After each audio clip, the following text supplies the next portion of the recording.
Good morning, students. We are supposed to be doing carbon and its compounds.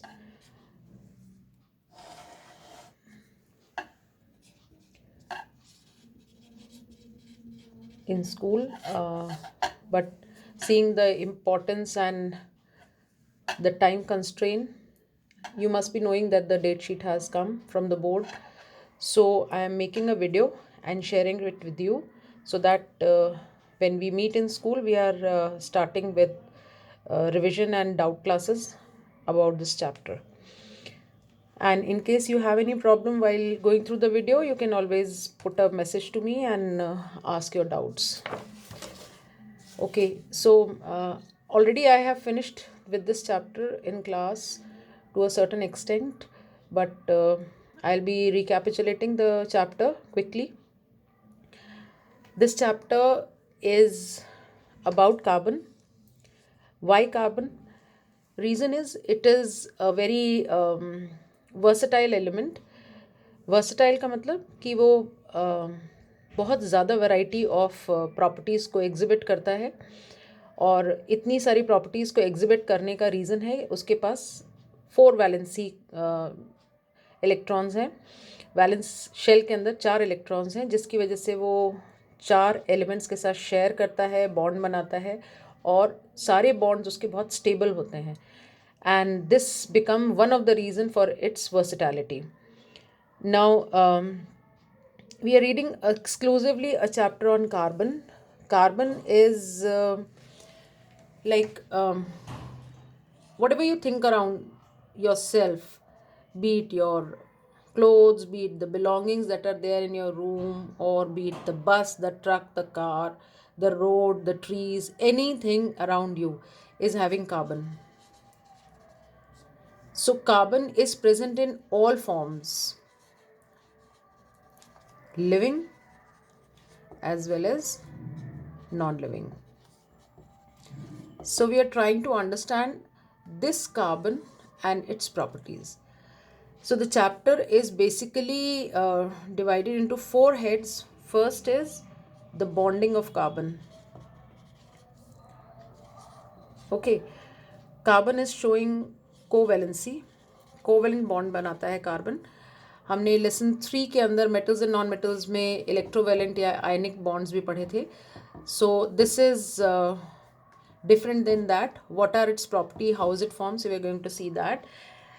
Further, this chapter talks about the versatility of carbon. Versatility का मतलब, versatile का मतलब होता है कि वो कितनी ज़्यादा प्रॉपर्टीज़ को शो कर सकता है. इसके अंदर आप 2 चीज़ें बेसिकली डील करते हो. एक है कैटिनेशन. कैटिनेशन का मतलब होता है लॉन्ग चेन्स. ओके. एंड दूसरा है it is forming very stable compounds. इन 2 चीज़ों को के थ्रू हम इसकी वर्सेटैलिटी को समझेंगे. एंड वर्सेटैलिटी में ही हम इसके और चीज़ों को भी एड्रेस करेंगे, जैसे कि इसके जो बॉन्ड्स होते हैं वो अनसैचुरेटेड और सैचुरेटेड कंपाउंड्स बनाते हैं. Okay. Then it is forming जो कार्बन है ये जब लॉन्ग चेन्स बनाती है तो ये रिंग्स में बना सकती है, स्ट्रेट चेन्स बना सकती है और ब्रांच चेन्स बना सकती है. ओके.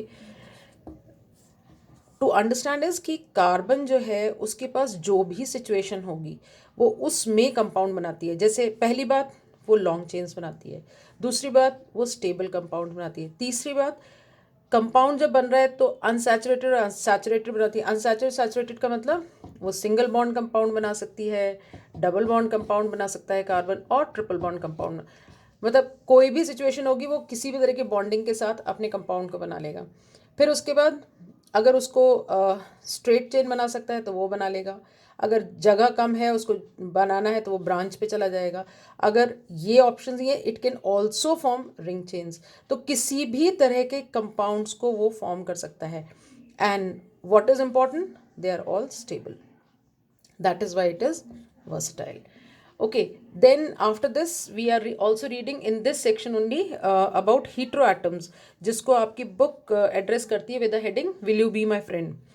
हीट्रोएटम का मतलब एक्चुअली हम जब कार्बन चैप्टर पढ़ रहे हैं तो कार्बन के अंदर हम लोग पढ़ रहे हैं हाइड्रोकार्बन्स. बेसिकली हाइड्रोजन और कार्बन आपस में बॉन्ड कैसे करते हैं, वी आर रीडिंग दिस. लेकिन कार्बन ऐसा नहीं है कि हाइड्रोजन के साथ ही बॉन्ड करेगा. एक तो कार्बन कार्बन के साथ बॉन्ड कर सकता है, कार्बन हाइड्रोजन के साथ बहुत इजीली बॉन्ड करता है. लेकिन कार्बन सिर्फ अपने साथ या हाइड्रोजन के साथ बॉन्ड करने के अलावा वो बहुत सारे दूसरे एटम्स के साथ भी बॉन्ड कर सकता है. For example nitrogen, oxygen, sulphur, chlorine etcetera. तो ये जो बॉन्डिंग है ना दूसरे एलिमेंट्स के साथ, उसको कहते हैं हीट्रोएटम्स. और इनको हम दूसरे नाम से जानते हैं जिसको हम बुक चैप्टर में एड्रेस करेंगे, which is functional groups. Okay, this is the next section that we will talk in this, and then we talk about homologous series. homologous series का मतलब जैसे हम छोटे क्लासेस में पढ़ते थे 2 का टेबल, 3 का टेबल. तो आप 2 के टेबल में क्या करते हो, 2, 4, 6, 8, 10. तो 2 के बाद +2 कर देते हो, 4 हो जाता है. फिर +2 करते हो, 6 हो जाता है.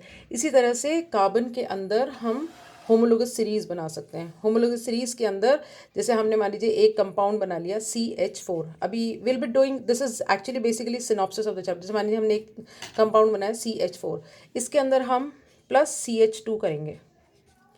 ठीक है, तो ये 1C है, ये 1C, तो टोटल कितना हो गया 2. C is 2 times, hydrogen is 4 + 2 6. So next compound will be C2H6. अब इसके अंदर हम फिर +CH2 कर देते हैं.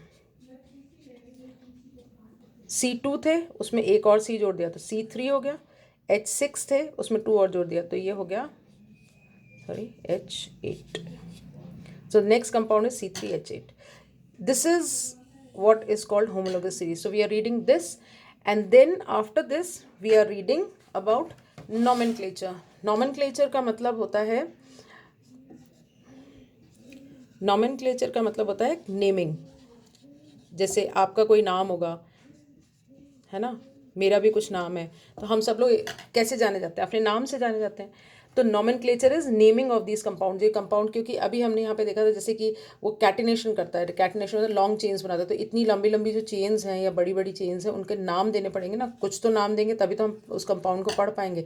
तो इसको नाम कैसे दिया जाता है, उस प्रोसीजर को, उस स्टेप वाइज नेमिंग के जो स्टेप्स हैं, उसको हम कहते हैं nomenclature. So this is the first section of the chapter. Okay, so we'll be starting with the bonding in carbon. I'm starting from this in my next video.